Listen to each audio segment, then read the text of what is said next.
Welcome to today's Founders Series panel, Women in Tech, featuring a distinguished panel of guests representing a global perspective.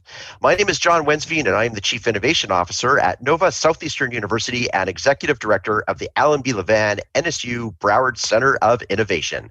Welcome Sumbul Alvi from Snapchat, Verlaine-Diane Soobroydoo from UN Women, Ilana Fass from Silicon Valley Bank, Lexie Komisar from IBM, and Hanna, Helin from the London Stock Exchange. Before we get into a discussion with our panelists, I would like to take an opportunity to provide an overview of the Alan B. Levan NSU Broward Center of Innovation. The Levan Center is a public-private partnership between Nova Southeastern University and Broward County.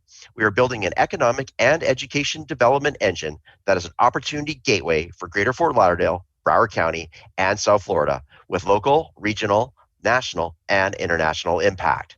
One of our goals is to better link the South Florida innovation ecosystem by offering customized programs, events, and wraparound services to support the founder's journey from birth of an idea through successful exit of a company. Our three themes include innovation, technology, and entrepreneurship. Our four pillars are ideate, incubate, accelerate, and post-accelerate. Our six outcomes include breakthrough ideation, new technologies, talent skills pipeline, new jobs, company formation, and the scaling of early stage and young startup companies or global expansion. We are launching a purpose-built 54,000 square foot facility in Fort Lauderdale, Florida, now under construction, and we look forward to opening this summer. Details of our progress can be found on our website at nova.edu/innovation. And for those interested in enrolling in our first inaugural Ideate and Incubate programs, the applications are now open, and you can check that out on the website. Despite global conversations about gender diversity in tech, women are still underrepresented, underpaid, and often discriminated in the tech industry. According to a report by Intello, approximately 19% of women are in entry-level and mid-level roles in the tech industry. At the senior level, however, women hold only 16% of positions. As you go even higher, this number drops even lower, with women holding just 10% of executive level positions. According to a 2020 report from McKinsey, diverse companies perform better, hire better talent, have more engaged employees, and retain workers better than companies that do not focus on diversity and inclusion. Despite this, women remain widely underrepresented in IT roles. According to the National Science Foundation, more women than ever are earning STEM degrees, and they are catching up to men in earning bachelor's degrees in science and engineering subjects. When it comes to women in tech, there are a number of gaps around employment, education, retention, workforce culture, representation, founders, pay, and IT leadership as examples. And now there is a global pandemic gap. Women in tech report facing more burnout than their male colleagues due to taking on extra responsibilities at work and outside of work. During the pandemic, women are twice as likely to have lost their jobs or have been furloughed compared to men. Today's discussion focuses on our panelists and how they reached a level of success in a male-dominated industry. We hope to highlight the opportunities within the tech sector for women and how we can make the tech sector truly inclusive. We are going to share steps that can be taken to increase the number of women working in the tech industry. And right now, I'd like to get right into the discussion with our panelists. So please feel free to introduce yourselves as we start with the first question. Tell us who you are and what you do, and please don't be shy. We're excited about today's conversation, and over the past few years, we have seen a shift with more women filling high-level positions within the tech sector. I'd like to kick off our discussion today on understanding everyone's journey to your remarkable level of success at these major firms and institutions. What sparked your interest in working in the tech industry? And I'll let you take that any way that you like. And I'd like to start off with Lexie, if you could, please. Thanks so much, and look forward to the conversation. So in terms of my path, I've always been really drawn to the transformative nature of technology. I was working in the social sector and the public sector at the beginning of my career and saw firsthand the transformative impact technology was playing in helping solve some of today's most pressing challenges due to its speed, its accessibility, and its iterative nature. And so I got very inspired and launched at the Clinton Foundation the first program focused on how to leverage technology and innovation for social impact. And while I was doing it, I realized it was essential in order for me to make the biggest impact in the technology sector to learn how to build and scale technology products and initiatives. So that really led me to IBM, that has a legacy in innovation and was just launching its work in artificial intelligence. So today, I lead our IBM startup business across go-to-market, product, operations, partner success, and strategy to help bring emerging technologies to startups and early stage companies across the world in sectors like healthcare, financial services, and education. Great, thank you. And we look forward to learning more about your journey and greatly appreciate you being with us here today. Sumbul, we're going to go over to you if we could answer this question too about, well, first formally introduce yourself if you could, and then talk about your remarkable level of success and what sparked your interest working in the tech industry. Sure, thanks so much. So I'm currently a senior software engineer and tech lead for content engineering at Snapchat for the Snap Maps product. And I'm based in New York City and have been at Snap for a little bit over 4 years now. And I've worked on the mobile platform, some front end, I've worked on some DevOps projects, and I'm currently working on system design problems, specifically around road mapping and to define what the future of content at Snapchat looks like. And before Snap, I was doing engineering work at Tumblr, as well as Yahoo in New York City and at Pivotal Labs, Toronto. Now, what sparked my interest to just work on all these different platforms and move around to different companies is I'm a huge advocate for innovation through continuous learning activities. And one of the example of that would be like participating in hackathons and national coding competitions.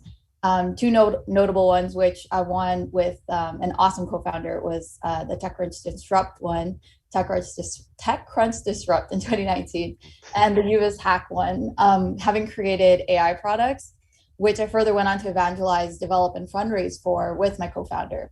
So I think that the major thing that keeps my spark going for engineering is just that the landscape is so broad in the things that you can learn and the impact that you can have.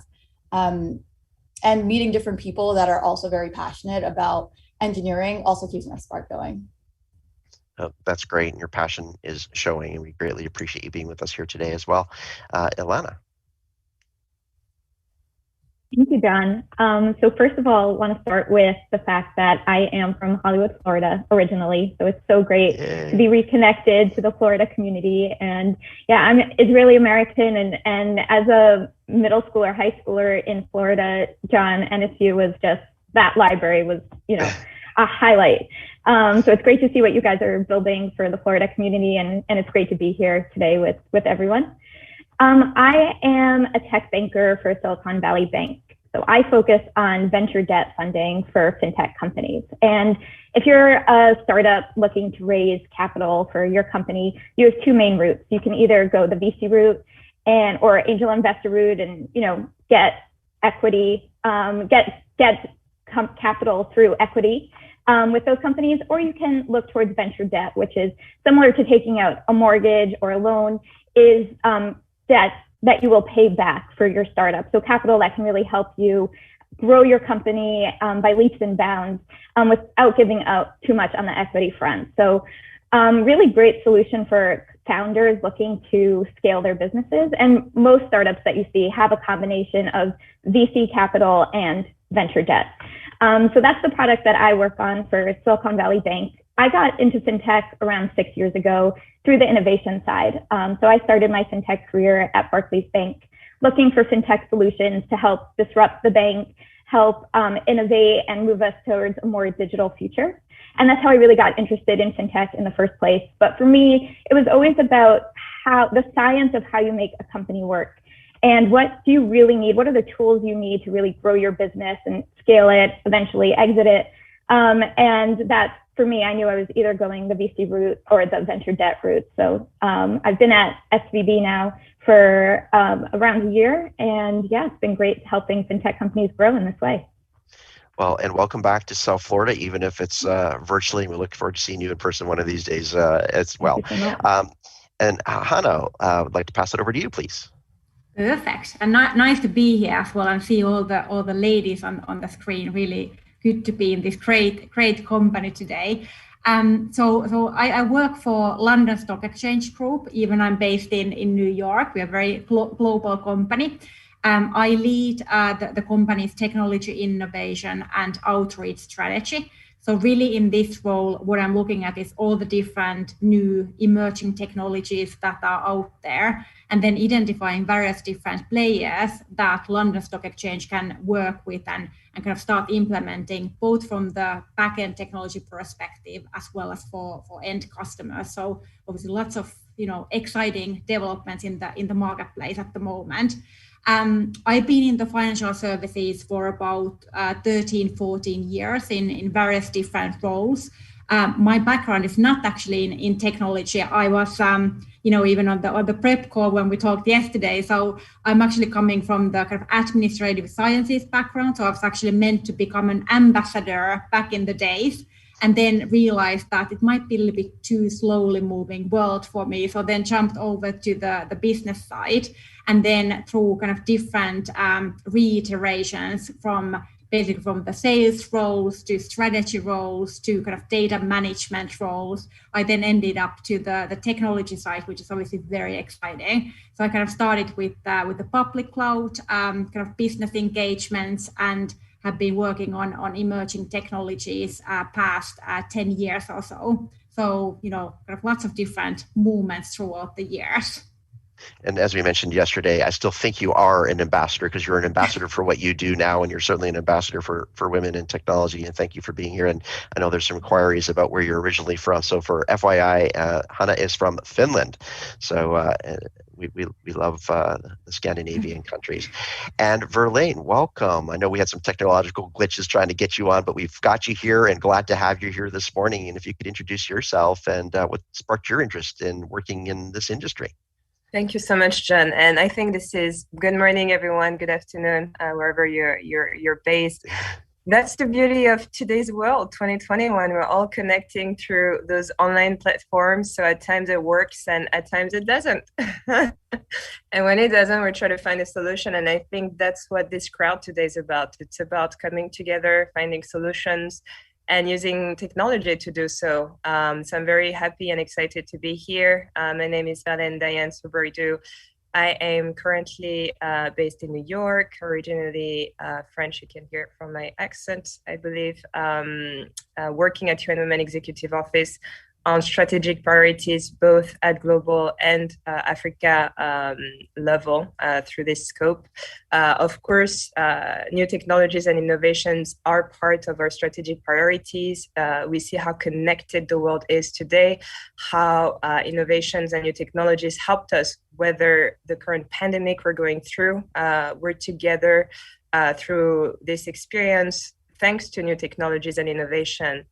Some of the work we're doing is really looking at how we can bring multi-sectorial partners from government, and I see Hanna who mentioned transitioning from the government to from the public to more the business side. This is great because we do need to have multi-stakeholders partnerships, partners who understand each other, who understand the languages and able to cross borders and bring some of the knowledge we have from one sector to the other. So that's what we're doing now, building multi-stakeholders partnerships from public institutions to private sectors, civil society organizations, very important, and of course, communities with a strong focus being at UN Women on young women and girls. I'll go in more details, I think, afterwards when it comes to data, but we know that today, young women and girls, particularly in remote countries, have a hard time accessing new technologies, which are revolutionaries to define our lives today. So I'm happy to be here and to be able to bring a bit of perspectives on that agenda item. Thank you.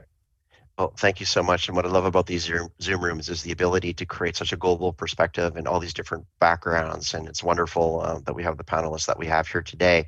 And I'm always really interested just in trends and challenges and opportunities and then strategies to support those opportunities in the environment, generally speaking. And when you think back at where you all started in your own careers to where you are today, have you seen any noticeable changes that have occurred?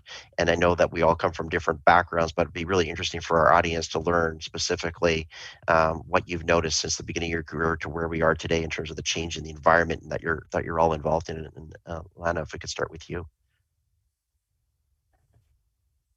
For sure. It's changed so much. And this past year, I think, just catapulted us 10 years forward on the fintech front. I think so much of what we do, which is changing how people engage with their money, in looking at disrupting financial services and moving it to a more digital environment, that's been moved forward in a crazy way. So I work with both fintech and cryptocurrency companies, and the way that it's entered into the mainstream in the past year has been so encouraging. I think for me, what's really the best part about my role and working with fintechs is historically, a lot of communities were left out of the financial services narrative, right? You can only create solutions and create products for the problems you know about. So if you're only hiring white men to run banks and manage the products that are offered, you're only going to get solutions and products for that sector, as much as they can try and personalize it for outside of what they know.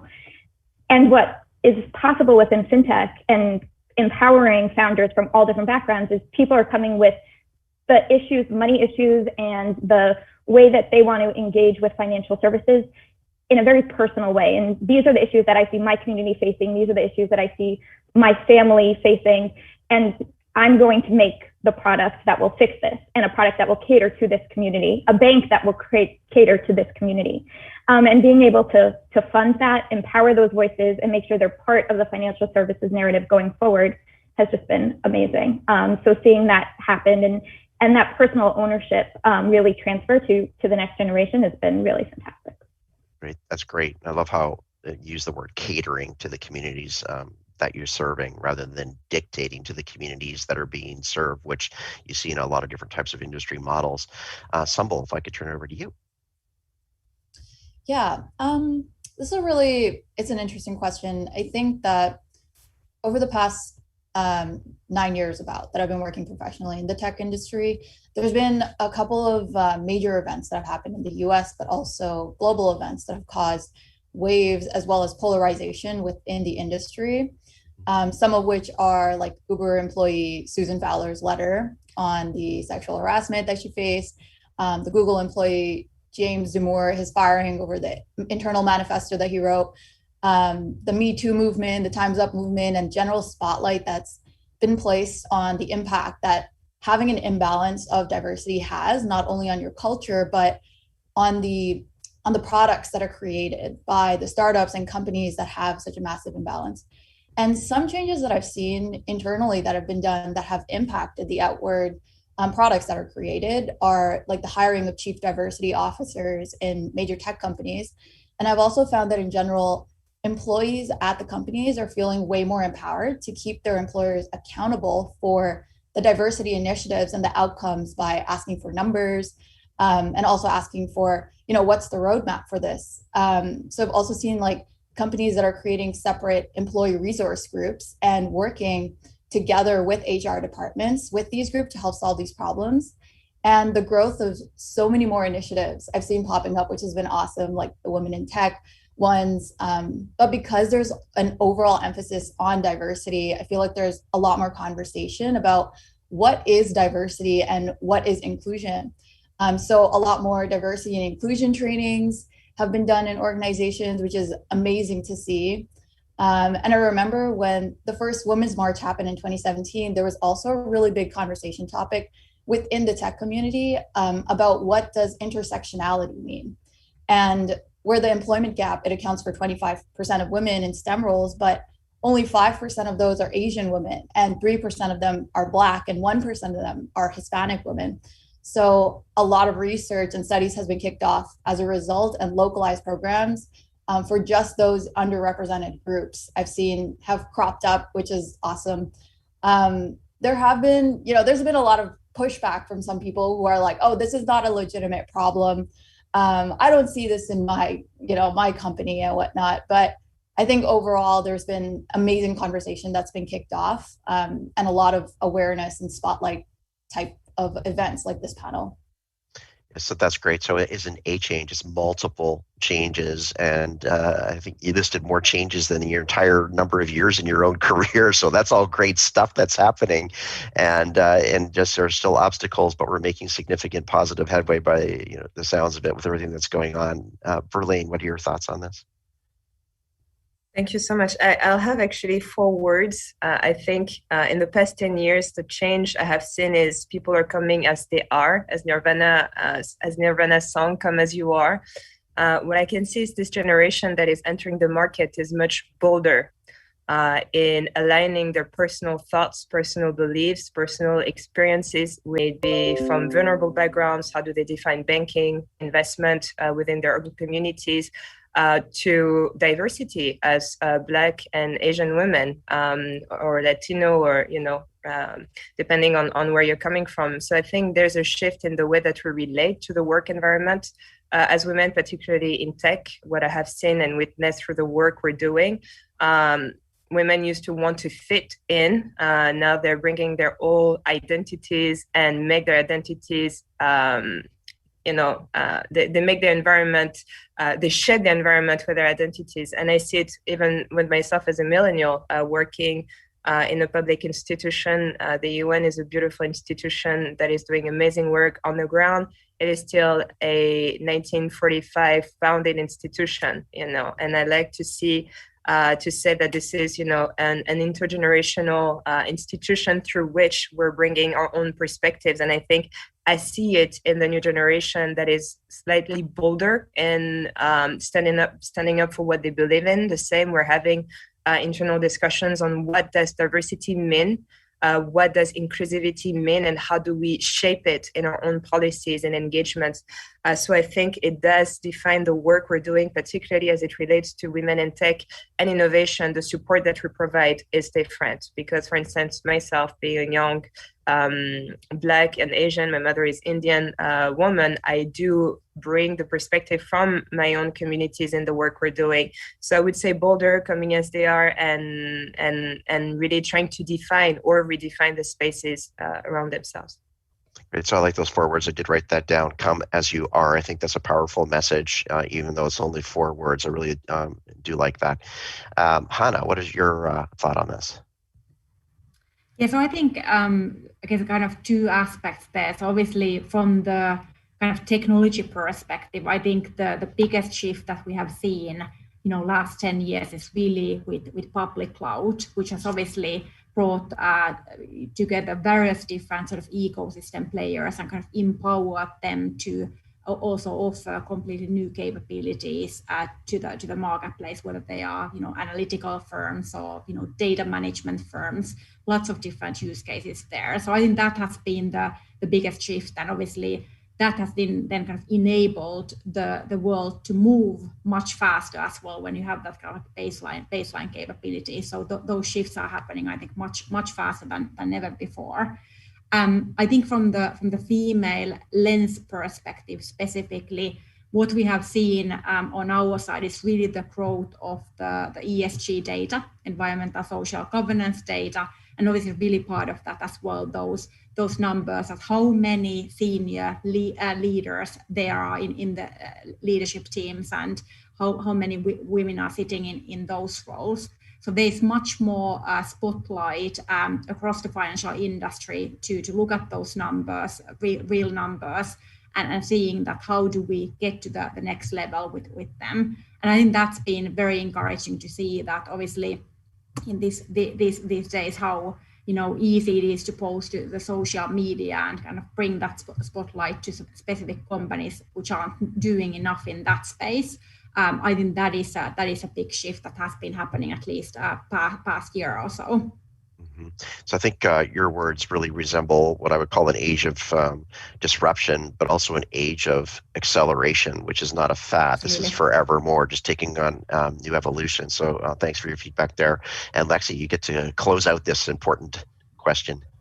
I think everyone kind of hit on a lot of the key topics, but I think what underpins it is that the DNA of the technology sector is change and evolution, right? It's not so, the industry isn't static. Change isn't an anomaly, it's the norm. And the question is, how can we leverage change to actually push progress forward? If it's in terms of the adoption of emerging technology or key technologies that are going to help us build and kind of push society forward and build a more inclusive world. And then I think another thing that people brought up that I think is very exciting is around we're having these types of conversations, that it's not just around educating about the topic, but actually about sharing best practice, sharing programs, sharing initiatives to actually bring more women in technology. And another thing that I think is really important that I've seen over the last several years shift is that there's a real conversation around how we can use technology for social good and the emergence of the tech for good space. So I think that what's exciting is that with evolution, there's a lot of opportunity for progress, and having these types of conversations ensures that as we're actually changing, we're using that change to build a more inclusive and diverse sector in the technology space. So I like the question you brought up about how you leverage change, especially when a great portion of our population resist change. So how do you get them on board with what you're doing? Which really leads into this next question, and we'll have Hanna lead off with this one. But I'm really curious about how do you as an individual, or perhaps as your organization, keep up with the ever-changing technology sector? Yeah, it's a very interesting challenge, actually. Like, I think, as I was saying earlier, so every quarter pretty much, obviously there are so many new enhancements happening, and it's kind of a role itself to kind of keep tracking and seeing actually what is happening out there. But I think it's really about kind of reaching out and sort of learning what is happening there. Like, obviously all the different conferences, startup events that are out there, that's really, really helpful. But then on top of that, establishing those key relationships, obviously for us as a company, it's always very important to speak directly with customers and kind of like start linking these new emerging technology trends back to the actual use cases. So obviously what we have seen in oftentimes that you talk about blockchain or you talk about AI, but then what are really the use cases where you want to use those technologies, and how do they make your life easier? So I think it's all about kind of reaching out and understanding that who are the key players, and then having those further conversations to identify specific use cases around them.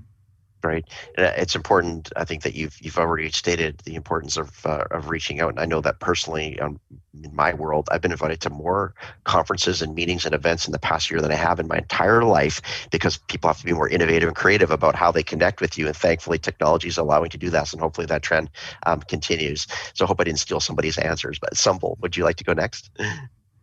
Yeah, sure. Definitely a challenge, like Hanna said. It's an industry that is accelerating when it comes to growth. I think that the rate of change that's happening right now within every single engineering platform is just faster than it has been ever before, which is very exciting. But as an engineer or a person who's very technical, it can feel very daunting because there's so many different areas that are being developed out. Like, there's machine learning, AI, there's infrastructure, DevOps, security, cryptography, fintech. Like, as an engineer, you're like, oh God, like I got to know everything. I want to keep up with everything. And I feel like every company will be a tech company if it's not already at this point. So this problem is only going to be further exacerbated if you look at it as a problem. But I feel like what I do personally is that I choose a couple of areas that are most interesting to me. And some of these areas are going to be chosen because they involve my day-to-day operations that I'm doing at work, or engineering practices and tooling, or like infrastructure and cloud technologies, because they all involve my day-to-day. So it's like, I want to know, I want to learn so that I can be more value add to my team and to the company I'm at. But I also try to choose other areas that pique my interest, that are things like fintech or machine learning, because they're going to become integrated. They're kind of in my, they're a little bit adjacent to what I'm working on anyway with my day-to-day. So what I'll try to do is participate in hackathons or try to stay connected with members of the tech community. But in general, there are so many things that you can do, and it's just a lot more beneficial for your own mental health as well as for your own growth to pick specific areas that you're actually interested in. And if you don't know what you're interested in, then there's no problem, because you can go in any direction and you'll end up in a great place. So at the beginning of your response, I was just taking note of all of the vocabulary, like really need a technology dictionary that we have to keep revising every day. There's just so much, but you're right. You can't just do everything. Lexie, what are your thoughts? Yeah, I think being a lifelong learner, I think, is essential in being part of the technology sector. That, it's not just about kind of what do you learn in these formal school settings, but how are you continuing learning and developing new skills and skilling up. So on that front, I think there's so many amazing opportunities to go deep from a subject matter expertise or kind of develop and evolve maybe some of the applied learning we're doing on the job in terms of frameworks. Things that I've used are platforms like Coursera, Udacity, General Assembly, Codecademy. You have the ability to, do things over several months or a week or even, just a night. So I think that there's so many opportunities that exist today around actually being able to fit in learning through kind of your schedule and kind of in your day-to-day life. I think another thing that's really important that people are bringing up is that I think all technology companies are learning companies at this point, right? You have to have a growth mindset. You, as a leader, you have to figure out ways to constantly, one, learn new things, but also how do you bring that in terms of application? And then I think another thing outside of, these kind of learning platforms, and if you're listening to industry news, reading industry newsletters, podcasts, engaging in conversation, is I think to those who are watching, just finding ways to actually just learn by doing, applying kind of in application. So asking for stretch projects and things that you're interested in, asking to shadow someone around a topic area that might be of interest to you. I think there's just so many different ways to actually learn today, depending on the way that best suits you. Yeah. I'm glad that you brought up lifelong learning, and thankfully technology with us bringing. If you think about what you may have learned during a 4-year undergraduate degree of what you can now do in a 20-minute micro session and do one of those every day, it's so impactful, and I appreciate that you brought that subject up. Verlaine, you get to close out this question too. Thank you so much. I mean, it's always easy to close up because so much has been said and great things have been said by great women. I think the thought I'd like to bring is on linking the private sector. And I think from a public institution standpoint, for the private sector to work and to innovate, it has to go to the public, and it comes back to, feudal times. For anything to be able to work out, it had to be among the people who are testers, the products, and whatever that works will continue growing, and whatever does not apply to, just everyday use just falls down, just like leaves. So although we have a plethora, we have a lot of things happening and going on, we are in this beautiful, innovative space, particularly for the past 15 to 20 years, and even more so now, the way that we're having new tools and innovation coming up. And so for all of this to work, for the private to continue growing and innovate and work for people, it has to literally fall down and be among the testers and the people, and then, continue elevating itself through innovation. And on that, one important aspect is the policy shift that we're also having within public institutions to reshape either laws and rules around new technologies and innovations, questions of privacy. We're seeing this a lot, particularly as it comes to artificial intelligence. So in this age of disruption, we need to make sure that the private does get largely through people, and also have in mind people who don't necessarily have access. How do we make sure, Lexie mentioned tech for good, how do we make sure that we go beyond the usual suspects that we target for the use of our technologies? How do we make sure that a young woman who does not necessarily have access to all the technology and innovation and innovative tools that we're developing here on a day-to-day, for instance, in a small town in Mozambique, can still have access to a basic innovative tool that can make her life better? So again, linking the tech for good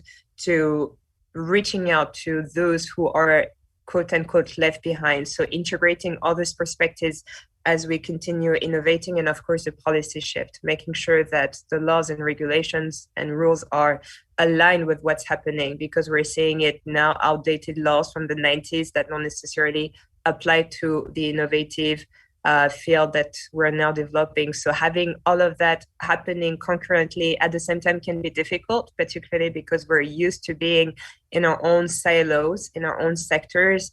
Again, coming back to the initial discussion point we had raised by Hanna on how we can transfer. And I think that's something very important. And Lexie mentioned it through lifelong learning. How do I, for instance, as a public institutional public servant, transfer into a private enterprise to bringing that perspective? And how does someone like Ilana, who's been experiencing private sector and innovation, bring that set of knowledge and skills into the public sector? I think we need, could we have an official program? Maybe that's something to think of, but that we need those exchanges. We need to rub our brains against each other to continue innovating and grow.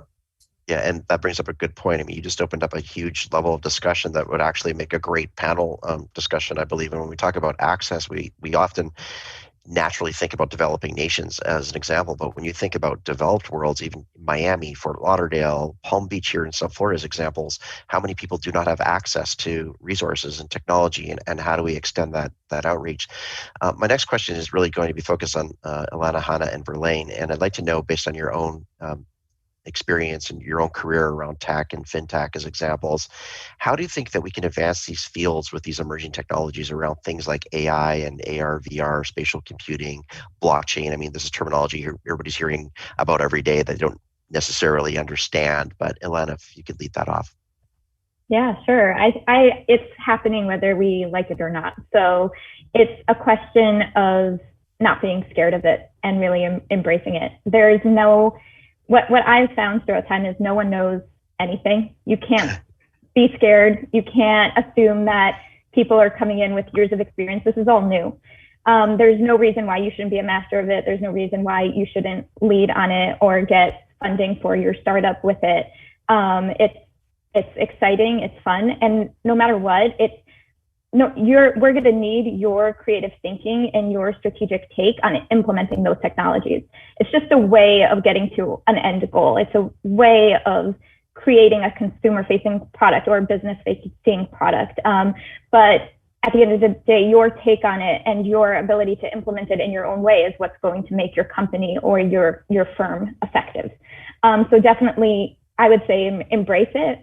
Learn it. Don't be scared to ask questions about it. And yeah, it's definitely the future. So yeah, thanks, John. I appreciate it. I love how you do that with a big smile, because now I don't feel so less knowledgeable than other people, because I'm still learning all of this stuff too. And I think you're right. We're at the pioneering stage of these new types of emerging technologies that are just going to take on different lifespans as we move on. But it's a great time to be alive right now. Hanna, what are your thoughts on this? Yeah, I completely agree with Ilana. I think it's a new normal. Like, there's no way that we can start turning back at this moment. So it is happening. We need to get on board with it. And as Ilana was saying, I think it's a fun experience, and it's really exciting place to be. There's so much happening in the marketplace across all of the different industries. So it's great to learn more about it, and then what does it really mean for you as an individual, but then also for your organization. So lots of opportunities. I think it's very positive momentum from at least from my perspective. Totally agree. And Verlaine, your final thoughts on this? Thank you. I love also what Ilana mentioned. I think the first step to knowledge is to know that we don't know. And what's happening is there's so much discussion around, new tech, innovation, artificial intelligence, that it seems that there's so much knowledge and so many experts, and they are. but we're all in this new wave, embarking on learning about it. You can join, as you mentioned, communities and make sure that you get the necessary knowledge. But I think we can look at three main tactics to help us move forward in that sense. The first one is, of course, service delivery. How do we make sure that we improve accessibility of the different digital services and learning tools that are available, particularly on new tech and innovation?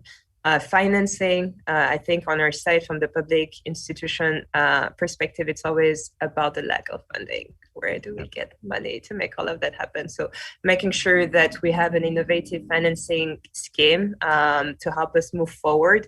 And of course, the norms. How do we redefine and address the norms that are currently in place? Some are fine, others are outdated. And that's the work we're doing at UN Women through the action coalitions that we have. Action coalitions bringing all the multi-stakeholders partners for what we call the Generation Equality Forum. So our hope is that by 2026, we can reduce the gender digital gap. Sorry, my French accent coming out. I took my anti-accent pill this morning, trying to flow on a New York accent, but it's not working. So,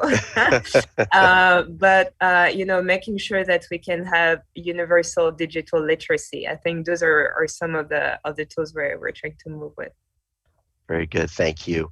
My next question is going to be geared towards Lexie, Hanna, and Sumbul. And somebody mentioned the word mentorship earlier on, and I'm really curious, have you drawn any professional inspiration from other women that have been mentors to you? Or is there somebody like you talk about that's inspired you? And Lexie, what are your thoughts?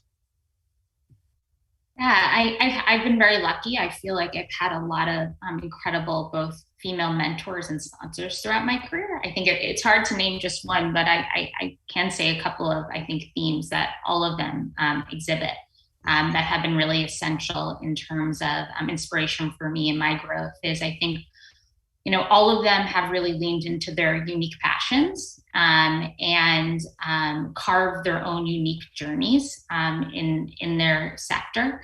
I think another common thing is that, being a female leader in technology, you have to, and ones who are my sponsors and mentors, they've all had to trailblaze, right? They have been the only woman in the room and have found ways to build their careers. But I think the most important thing I've learned from them is they've also found time to lift other women up, right? They've made time to mentor me and guide me and be a soundboard for me as well. So something that's essential, and I think it's essential for all women in technology, is that we have to pay it forward. Creating time and space to mentor other women inside the technology sector and to make connections, open doors, help be a soundboard of ways that they can thrive and really use their skills and leverage it in the most meaningful way, I think is essential and super important.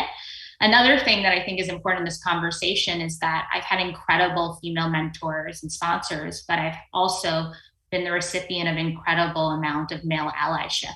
Men have also been incredible sponsors and mentors for me as well. So I think it's essential and part of this conversation when we talk about women in technology, it's the role of women that women have to play, but we also want to make sure that we lift up and celebrate men who are also allies, who are building those bridges, having these conversations and ensuring that there's more women in all aspects of the pipeline and actually making space for women at the table. So I kind of see it in two ways. Yeah, and that's something I'm really glad that you brought that up, because often we don't hear about that other side, and do appreciate you bringing that forward in terms of awareness. Sumbul.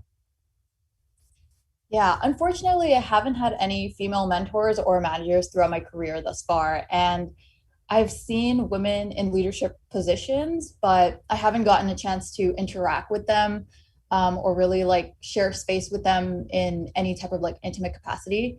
But I did recently just get a new manager who is female identifying, which is a very surreal experience for me. So majority of my inspiration that I draw comes from, honestly, from my parents, because they're both heavily educated in STEM fields to a master's level with physics and computer science backgrounds. And both of them have been educators within those fields as well, being professors.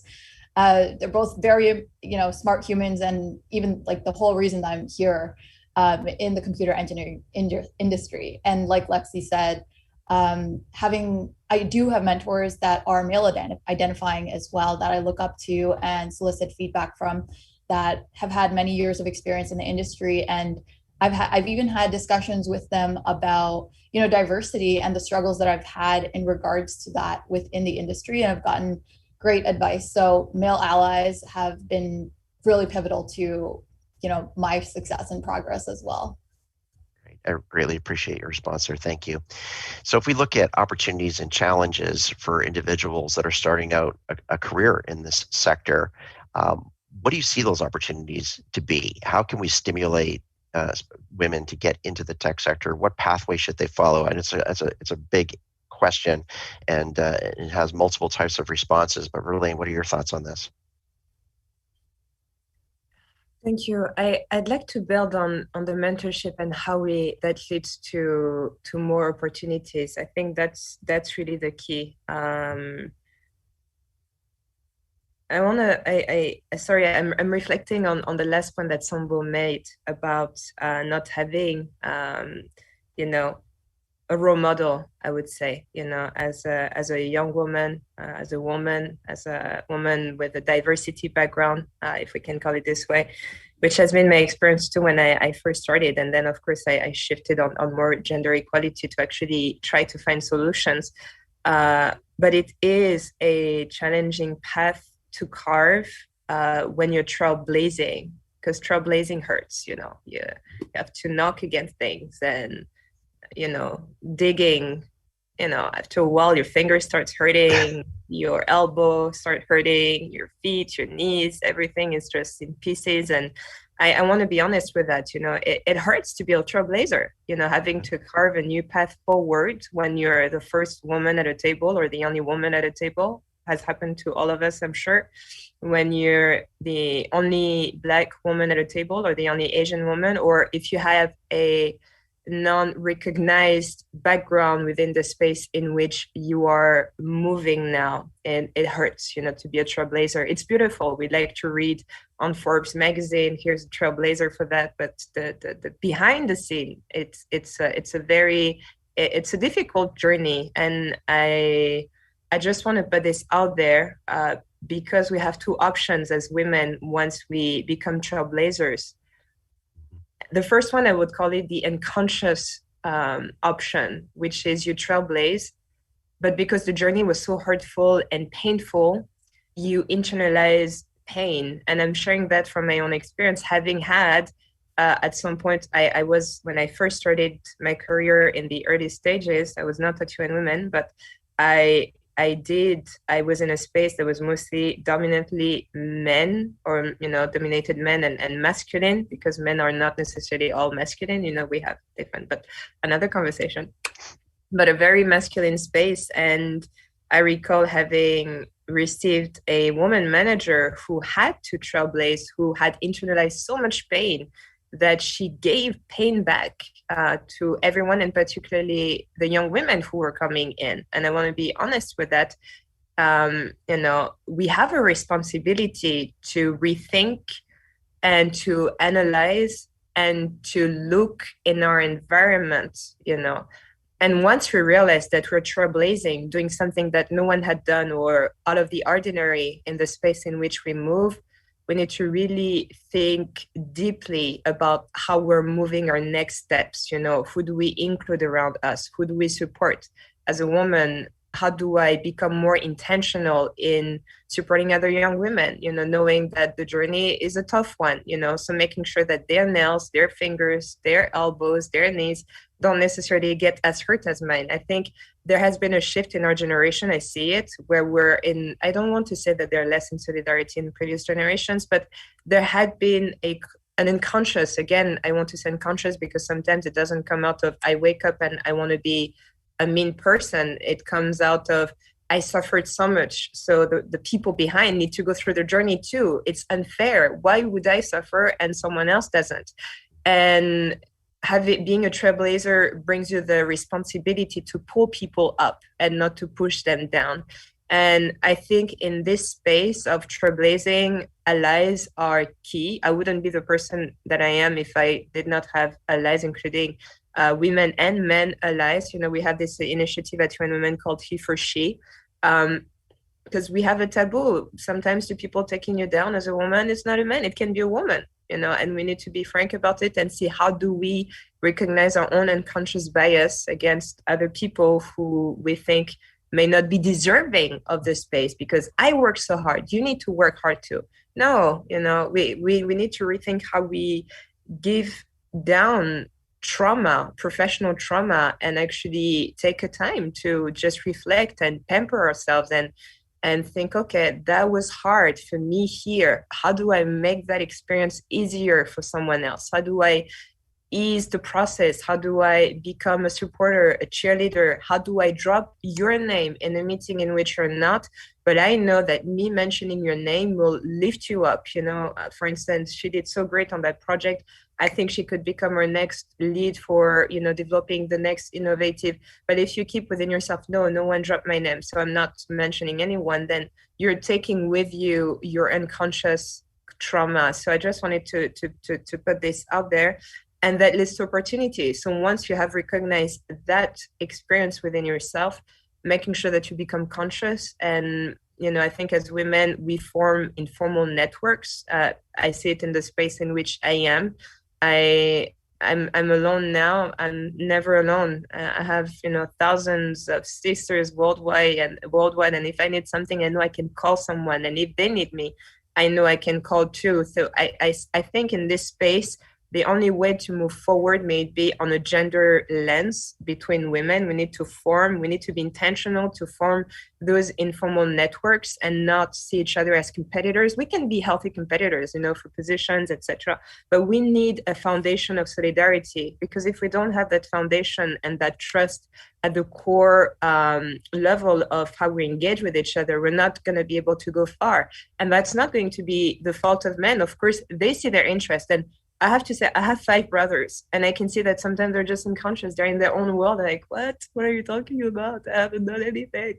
So it's just, we just see the world as we are. And if we're used to seeing it through a perspective of, you know, a man and, you know, yeah, but well, you're here, just do as me.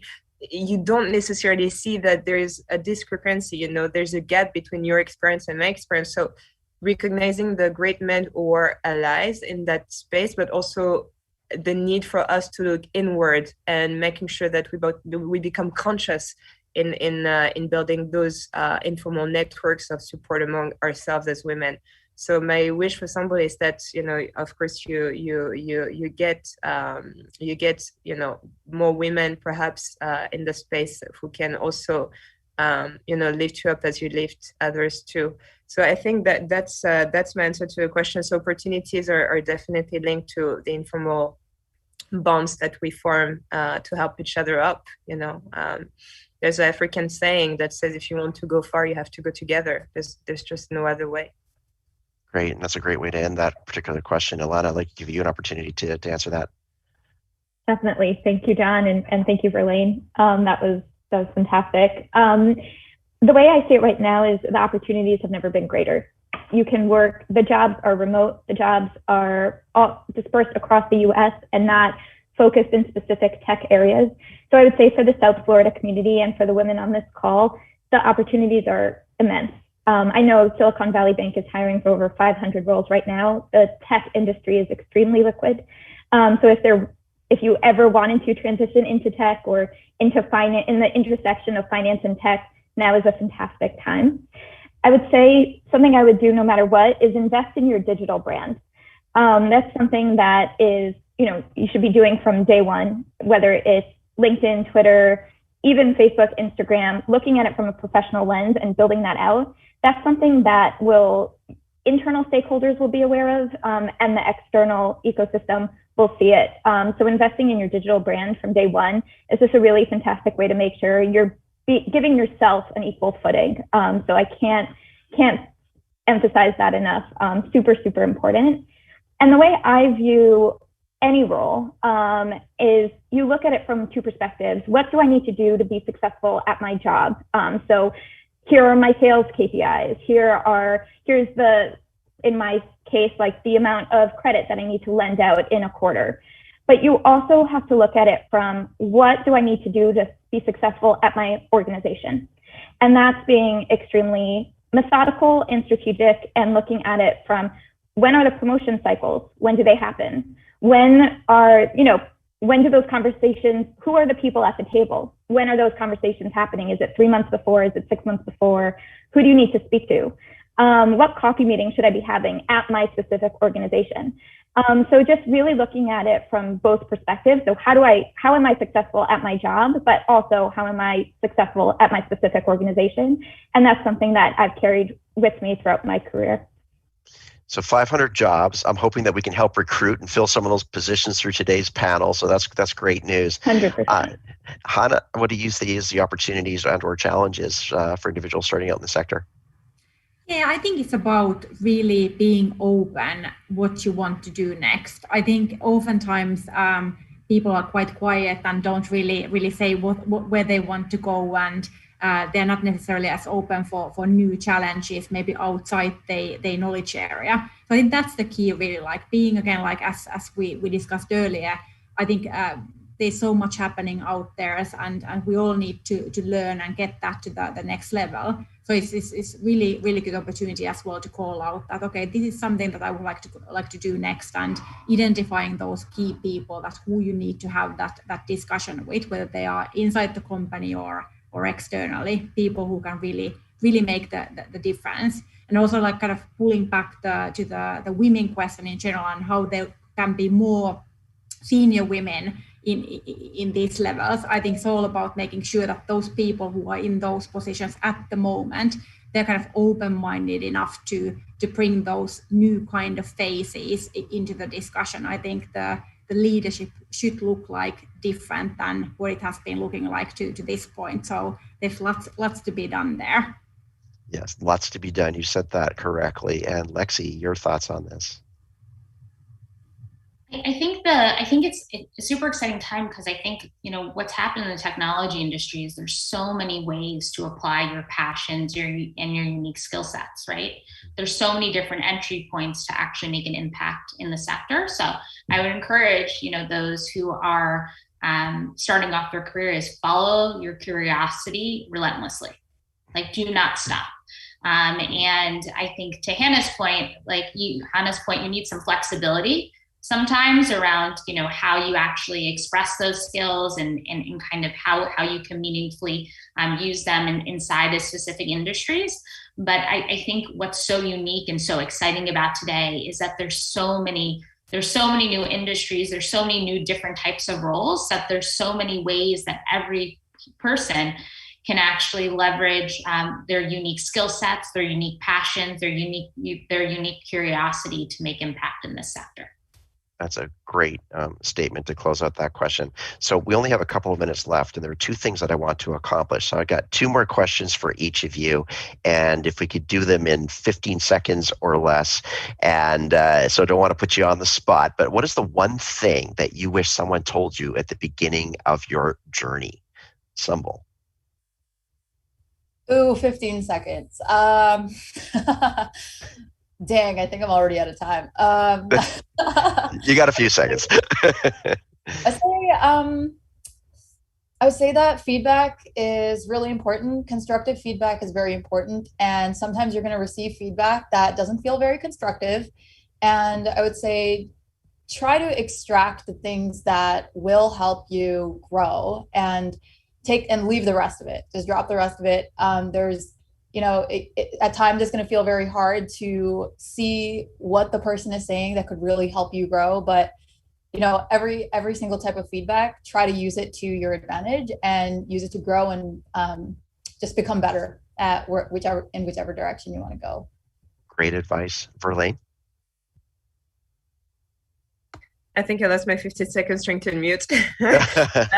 I think it would be have the courage to follow your heart and intuition. I did when I started. I think we all come with, curiosity and desire to do things. And again, you try to mold yourself with a space and you start losing yourself. And I would say to just remember who you are and to follow that.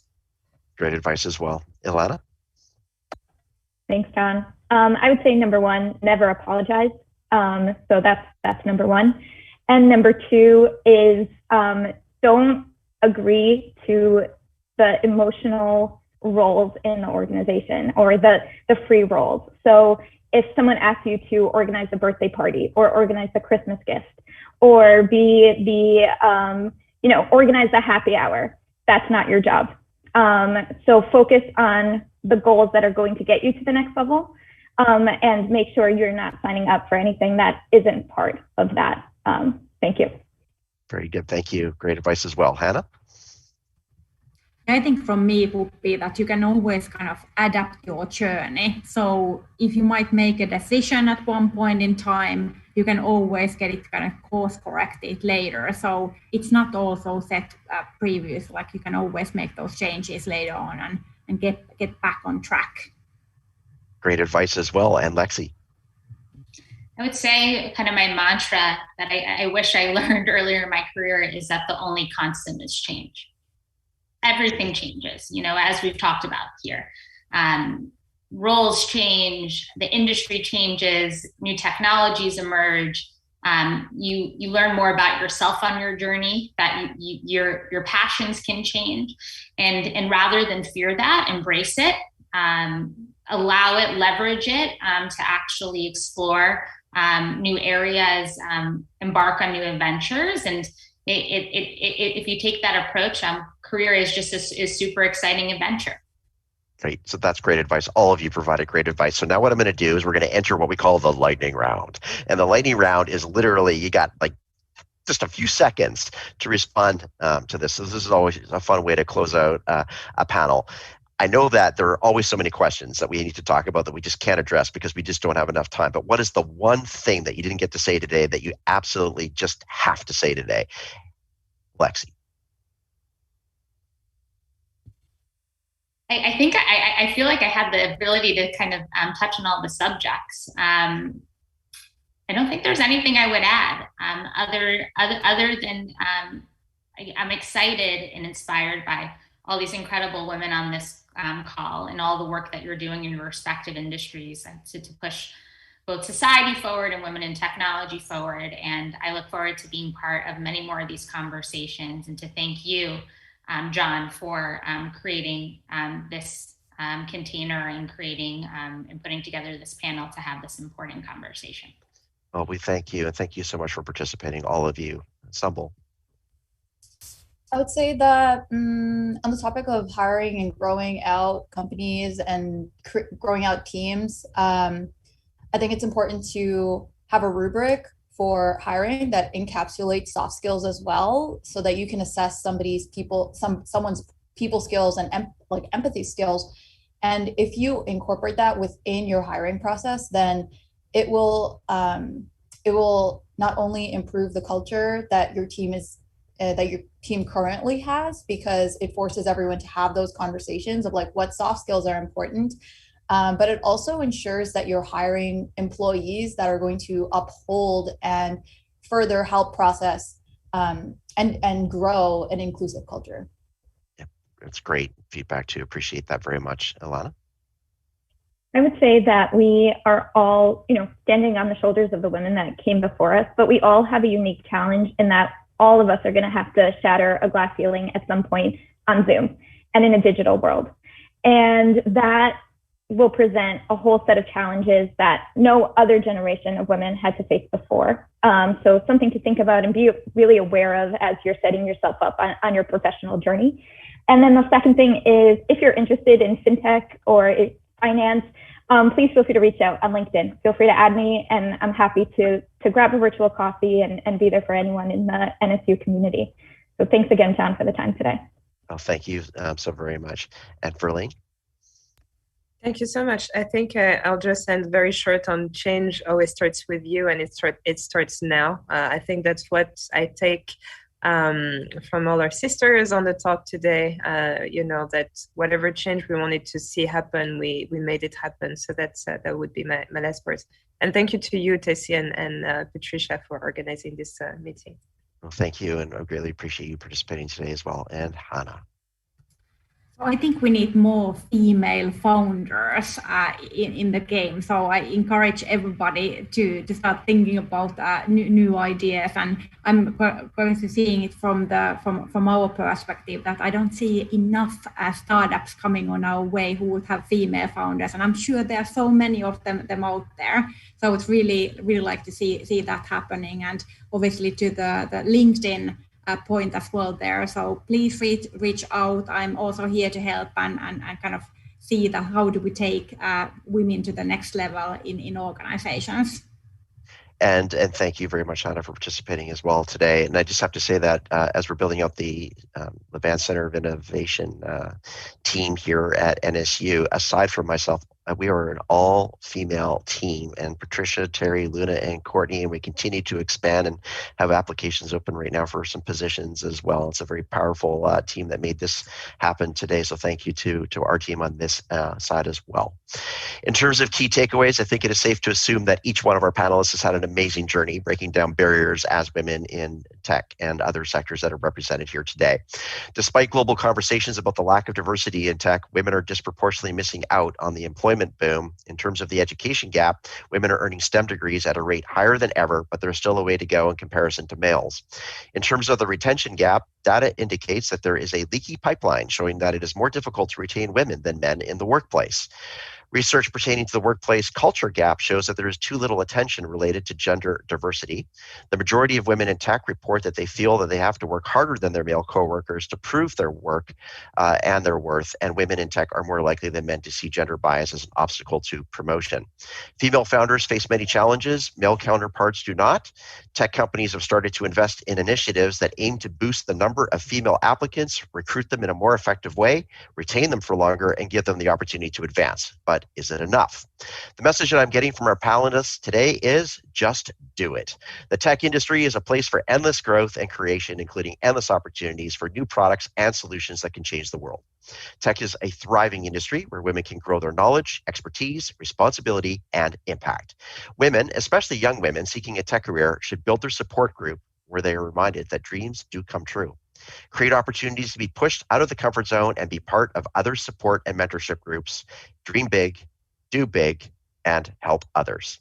I cannot thank each of you enough for participating in today's virtual panel. Thank you for everything that you do supporting innovation, technology, entrepreneurship. We welcome you back anytime.